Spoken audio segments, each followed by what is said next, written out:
असबाब करेंगे। हाय, मेरा नाम विनेश है और मैंने इस्लाम अपनी मर्ज़ी से एक्सेप्ट किया है। मुझे किसी ने ज़ोर ज़बरदस्ती नहीं की और मैंने अपनी इस्लाम की जर्नी इस्कॉन टेम्पल से शुरू करी है आज से 5 साल पहले।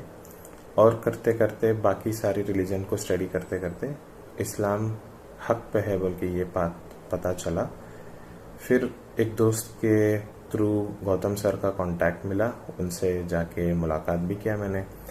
और वो ऐसे बंदे थे कि अगर उनको फोर्स करना ही होता तो पहली बार में मुझे फोर्स करके एक्सेप्ट करने बोलते, बल्कि उल्टा मुझसे उन्होंने ये कहा कि आप और टाइम लो और स्टडी करो, जब आप सेटिस्फाई हो जाओ तब आना मेरे पास।